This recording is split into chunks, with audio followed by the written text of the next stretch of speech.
Além da forma simples de especificar requisitos com um documento textual, a gente também tem um outro formato que é baseado em especificações de cenário, que ao invés de simplesmente listar os requisitos no formato o sistema deve fazer isso, a gente estrutura melhor a informação, detalhando melhor formas, né, cenários de uso do sistema. Né? São situações em que a gente sabe que o sistema vai ser usado de uma determinada maneira, então a gente registra isso nesse cenário que vai capturar o passo a passo nessa situação de uso específica. Então isso é uma abordagem alternativa, onde a gente vai combinar tanto esses cenários que detalham o passo a passo, como agrupamento deles em um conceito que a gente chama de feature. Então feature aí a gente está usando como sendo um conjunto de requisitos relacionados ou um conjunto de cenários relacionados, e com o objetivo final em a gente depois usar esses cenários diretamente como testes do sistema. Então mais adiante a gente vai ver isso, né? Você pode usar eles só com esse objetivo de detalhar os requisitos, mas no formato que a gente vai sugerir aqui, ele tem os dois propósitos. Ao mesmo tempo serve como um detalhamento do que é que os stakeholders querem do sistema, e ao mesmo tempo já pode ser usado como um teste do sistema. Então aqui está um exemplo da especificação de uma feature, ou seja, um grupo de funcionalidades, de requisitos relacionados, né? Então aí a gente começa nesse formato aí, onde essa parte em amarelo é um formato específico. A gente tem que seguir essa sintaxe específica, porque ela é adotada por uma ferramenta que depois a gente vai usar para executar os testes, né? E na parte inicial a gente vê aí, olha, que como um professor responsável por uma turma, né? Então isso daí está deixando claro qual é o papel do stakeholder interessado nessa feature. Então o stakeholder aí é o professor, né? Eu quero né, adicionar, então como um professor responsável pela turma, eu quero adicionar, modificar as notas de alunos para uma série, um conjunto de objetivos de aprendizado. Então, na parte de cima a gente especifica o stakeholder interessado, nessa parte do I want to, as operações, as funcionalidades que são relacionadas a essas features, né? No caso aí, todas as funcionalidades relacionadas a registro e atualização de notas associadas às metas de aprendizado. E por fim, o so that explica o objetivo. Para que é que eu quero adicionar e modificar as notas dos alunos, né? Para calcular e depois anunciar, depois notificar os alunos com a nota final que eles obtiveram na disciplina. Então a feature é isso daí, ela registra um grupo de funcionalidades relacionadas nesse formato aí, onde no meio a gente tem as funcionalidades em si.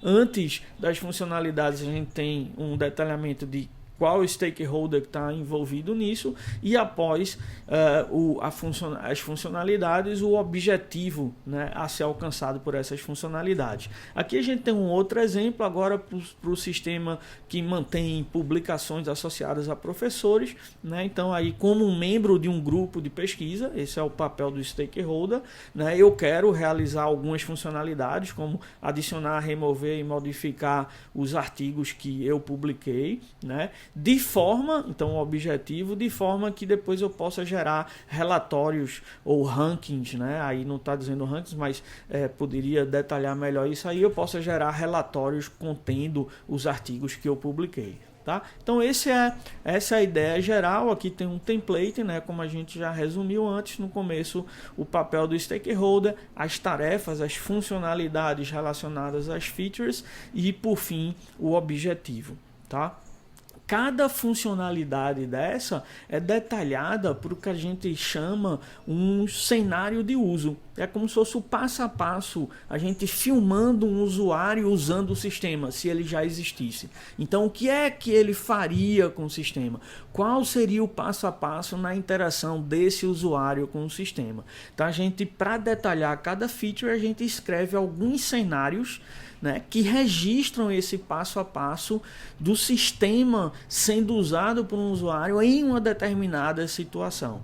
Tá? Então aqui como um exemplo, vamos ver o cenário aí, que é uma situação, né, de um determinado usuário adicionando uma nova nota para o sistema. Tá? Então o que o texto está dizendo aí, o primeiro passo é, dado que eu estou na página de notas, tá? A gente imagina que o sistema tem uma página de notas, onde notas, né, podem ser visualizadas e inseridas. Então, dado que o usuário conseguiu chegar nessa página de notas e nessa página ele vê que a aluna Maria Silva não tem nenhuma nota associada ao objetivo de aprendizado escrever testes com qualidade. Tá? Então ele está constatando isso. Isso é uma situação específica. A gente pode querer especificar o comportamento do sistema quando a aluna tem uma nota nesse objetivo, mas aí seria um outro cenário. Então, nesse cenário, é uma situação específica em que a aluna Maria da Silva não tem nota associada a escrever testes com qualidade, né? E aí, quando o usuário adiciona a nota MA para Maria da Silva nesse item de aprendizado, escrever testes com qualidade, né? Então, o que é que acontece? O sistema ainda se mantém na mesma página, certo? Não muda de página. E agora o usuário vai poder ver, né, que Maria Silva, a aluna Maria Silva, na linha que apresenta os detalhes da aluna Maria Silva, né, realmente agora aparece a nota MA na meta de aprendizado escrever testes com qualidade. Certo? Então isso daí está detalhando o passo a passo nesse formato específico aí, que mistura um texto em inglês em linguagem natural, que é o que está em branco, né? E a parte em amarelo também em inglês, também em linguagem natural, mas nesse formato específico aí que é usado, é adotado pela ferramenta, que depois a gente vai detalhar um pouco melhor, certo? Mas de uma forma geral, o cenário está detalhando esse passo a passo. Olha, eu estava nessa situação, tentei realizar tal operação e o que aconteceu foi isso. Então ele detalha situações de uso do sistema pelo usuário. Tá? Nesse caso específico aqui, a gente pode sempre visualizar o que é que aconteceria realmente no sistema. Então, por exemplo, aí a gente na parte de cima, né, que seria a parte do given que a gente viu antes, a gente está imaginando um sistema onde tem 2 alunos já cadastrados. Na meta requisitos, a gente vê que eles têm notas específicas, mana para o primeiro aluno, MPA para o segundo, na parte de cima da figura. Na coluna gerência de configuração, ou seja, a meta de gerência de configuração não tem nenhuma nota ainda. Então isso é o que a gente chama o estado antes da ação. Certo? E aí a gente está caracterizando o estado do sistema pelo que a gente consegue ver na sua interface gráfica. O conteúdo dos seus elementos gráficos. Isso é o estado, é aquela situação específica. Após a realização da operação, então a gente vai para a parte de baixo da figura e a operação aí foi digitar MA na meta gerência de configuração do aluno Pedro. Então, após a realização dessa operação, o sistema agora está no outro estado.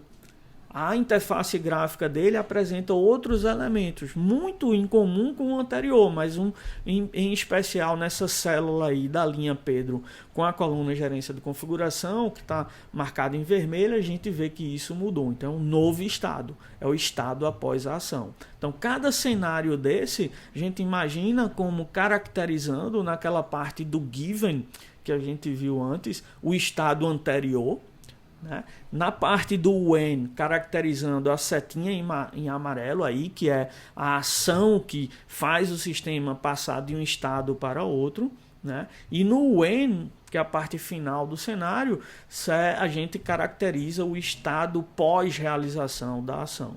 Tá? Então, basicamente, essa é a ideia que a gente tem que ver, tem que associar a cada cenário. Então, vamos ver agora um outro exemplo de cenário, né? Aqui agora para o sistema que cadastra publicações sobre os alunos, né? Então, de novo, a gente tem o nome do cenário, que representa intuitivamente o que é feito pelo cenário, e depois o passo a passo, os vários givens, o when e os vários thens. né? Na verdade aí a gente tem um único given, mas depois tem um end, então é como se fossem duas partes dessa seção de given do cenário. A mesma coisa para o then, aí cada end desse é como se fosse um then adicional, inclusive para efeito de linguagem poderia ter até sido trocado por um then mesmo, mas fica mais legal assim.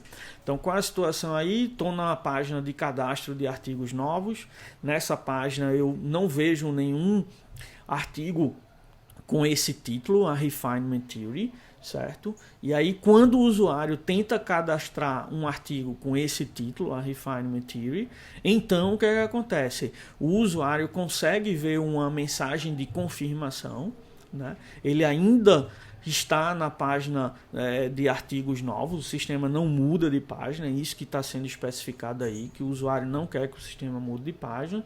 E por fim, na lista de artigos aparece realmente esse artigo que acabou de ser cadastrado. Certo? Então, caracterizando de novo uma dada situação específica de uso do sistema, onde o usuário tenta cadastrar um artigo que não existe. De forma similar, a gente também poderia cadastrar uma outra situação onde o usuário tenta cadastrar um sistema em que um artigo com um determinado nome já existe, mas aí seria um outro cenário. Então, cada cenário captura uma situação específica e bem concreta de uso. Tá? Então vamos agora entender melhor como é que esses cenários são estruturados. Como eu falei, essa parte given aí é o que ele especifica a pré-condição do cenário, as características do estado inicial onde a ação vai ser realizada. Né? Isso também é muitas vezes chamado setup do teste, que prepara o sistema para uma situação específica na qual ele possa ser testado. Tá? A pré-condição ou setup do teste é essa parte do given aí. E nesse caso específico é fazer com que o sistema esteja numa página em que eu possa cadastrar artigos e eu não vejo um artigo com um determinado nome. Então, eu levo o sistema para essa situação, que é para que eu consiga exercitar a ação desse teste específico, que é tentar criar um artigo com um nome específico, né? Esse nome não existindo antes. Uma outra situação seria tentar criar um artigo, o nome já existindo antes. Aí o comportamento vai ser diferente, precisa de um cenário diferente. E o given também seria diferente. Tá? Então aí esse when é o que chama a ação do teste, ou a ação que o usuário vai realizar, a funcionalidade que eu estou querendo especificar através desse cenário. E por fim, a parte final é o que a gente chama o resultado esperado do teste. O resultado esperado de realizar aquela ação específica do when naquele estado específico caracterizado pelos givens. Tá? E aí é o que a gente chama pós-condição, ou seja, as características que devem ser satisfeitas pelo estado após a realização da operação. Então, nesse caso daí, após a realização da operação, na interface gráfica agora vai aparecer a mensagem de confirmação. Antes não aparecia, era um estado diferente, agora aparece isso, ainda está na mesma tela e aparece um artigo chamado a Refinement Theory na lista de artigos que é apresentada nessa tela daí.